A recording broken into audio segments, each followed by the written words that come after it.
You're leaking $73,000 over the next 10 years, and you have no idea where it's going. The average household earning $75,000 annually hemorrhages this money not from crashes or catastrophes, but from tiny holes in their budget they've never bothered to find. That is nearly a full year of gross income, gone silently. Today I'm going to show you exactly where it goes. Before I name the biggest leak, I want you to understand why these leaks stay invisible, and the answer is going to reframe how you think about everyday spending forever. Every financial leak in a middle-class household has one thing in common. It's individually small enough to feel acceptable, but it compounds into something catastrophic over time. We're not talking about one bad decision. We're talking about a pattern of normalized expenses that the financial industry counts on you never adding up. There's a number coming in a few minutes that shows just how fast these stack. The first leak is subscription creep, and it's sneakier than you think. The average American household now carries 23 active subscriptions according to C+R research. At an average of $32 per month each, that's $736 a month, or $8,832 a year, flowing out with zero friction. Most people guess they spend about $80 a month on subscriptions. The real number is nearly 10 times that. Most of those subscriptions survive because canceling feels like effort and the charge is small enough not to trigger alarm. That is the exact design. Over 10 years at even modest investment returns, that subscription drag costs you not just $88,000 in payments, but the opportunity cost of what that money could have built. Stick with me, because the math on the vehicle leak is about to hit harder. The second leak is car depreciation and replacement cycles, and this one is the silent wealth killer of the middle class. The average new car loses roughly 20% of its value in the first year alone, and around 50% within 5 years. The typical middle-class household buys a new or near-new vehicle every 5 years. At a median new vehicle price of $48,000 in 2024, a 50% depreciation hit means $24,000 in destroyed value every 5-year cycle, or $48,000 lost over a decade just from 2 vehicle replacement cycles, before you count interest on auto loans. If you're carrying the average auto loan at a 7.1% interest rate on a 60-month term, you're adding another $6,000 in interest per vehicle. The third major leak is fund fees, specifically, the expense ratio drag on retirement accounts and brokerage holdings. The average actively managed mutual fund charges 1.02% annually in expense ratios according to Morningstar data. If you have $250,000 invested in actively managed funds, a reasonable mid-career balance, that fee alone is $2,550 a year walking out the door, whether the fund wins or loses. Over 10 years, at a static balance, that is $25,500 in fees. But because fees compound against your balance just like returns compound for you, the actual drag over a long time horizon is closer to 30 to 40% of your final balance. That's the number I promised you. If you're a salaried employee in your 30s with a 401k you haven't touched since enrollment, the next 60 seconds is specifically for you, because fund drag is most brutal for people who set it and forget it at the default fund options your employer loaded in. Now let's talk about credit card float, the leak that feels free because the statement comes once a month. Roughly 43% of American cardholders carry a balance month to month according to the American Bankers Association. The average revolving balance sits around $6,500. At the average credit card interest rate of 20.7% as of 2024 Federal Reserve data, that $6,500 balance generates $1,345 in annual interest charges. Over 10 years with minimum payment behavior, that balance never shrinks, it grows.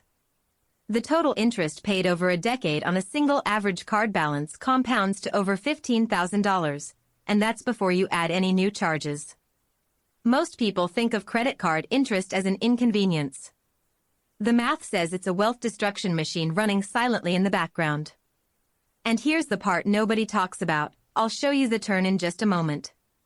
Let's map what I call lifestyle inflation creep, the leak that feels like success. Every raise, every promotion, every small income bump gets absorbed almost immediately into a higher spending baseline. Research from the National Bureau of Economic Research shows that for every dollar of income increase, the average household increases spending by 80 cents within 12 months. That means only 20 cents on the dollar of every raise actually moves toward net worth. On a household income growing from $75,000 to $90,000 over a decade, a $15,000 gain, lifestyle inflation absorbs $12,000 of it before any of it compounds. You earned more. You spent more. Net wealth gain, negligible. There's one category left in the leak map before we get to the turning point, and it reframes everything. Bank account fees, out-of-network ATM charges, and minimum balance penalties add another $200 to $400 per year. Annual credit card fees on cards that no longer match your spending profile add another $150 to $300. Now let's put the whole leak map on the table. Subscription creep, $88,000 over a decade including opportunity cost.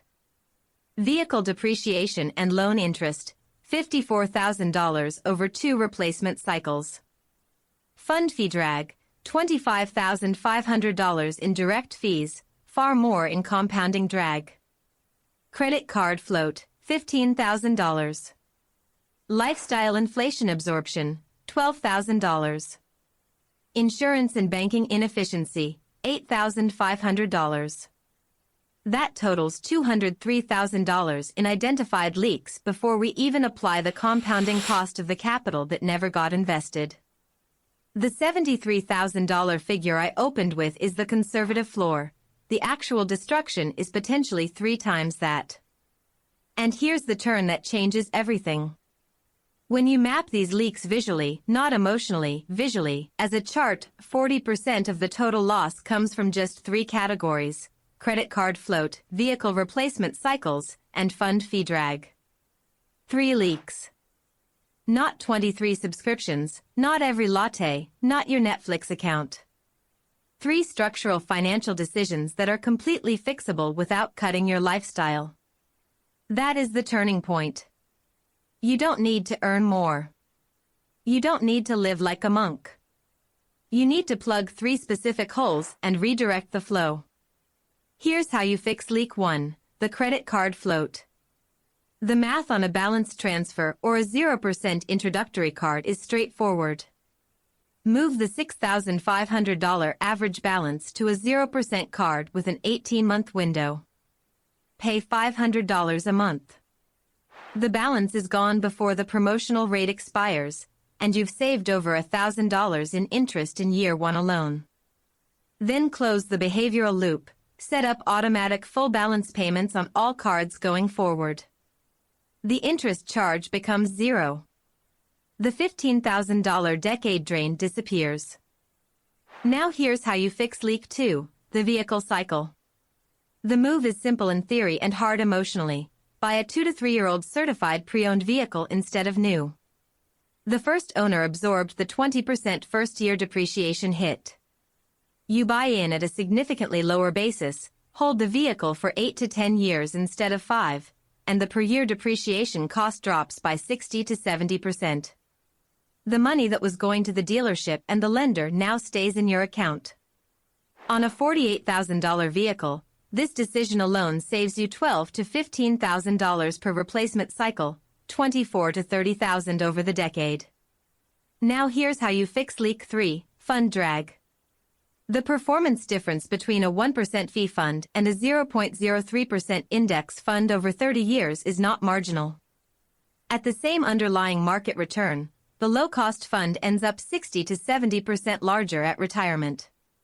Compound is the only free lunch, and fund drag is someone else eating it. Now let's run the Climax math and see what actually happens when you plug these 3 leaks. Fixing credit card float frees $1,345 per year. Fixing the vehicle cycle frees approximately $2,400 per year. That's the prorated saving from a longer hold and pre-owned purchase. Fixing fund drag on a $250,000 balance saves $2,550 per year in direct fees. Total freed capital, $6,295 per year, or approximately $525 per month. Now redirect just $200 of that per month, less than half, into a low-cost total market index fund at the historical 8% average annual return. After 10 years, that $200 monthly contribution compounds to $36,000 contributed, but the account value reaches $43,500 because of compounding. But you're also no longer losing the other $48,000 in vehicle and fee drag. Net position shift. Instead of being $73,000 behind where you should be, you are $180,000 ahead of where you started. That's not a theory. That is compound interest math applied to the leaks you already have. This is exactly what broke as a math problem means. You're not broke because you earn too little. You're behind because the math of your outflows has never been mapped and corrected. Here's your Monday action plan. Then set up one automatic transfer, even $50, to a low-cost index fund before you see that money in your checking account. The transfer locks the behavior before the spending decision happens. That's the mechanism. Not willpower. Automation. The goal this week is not to optimize everything.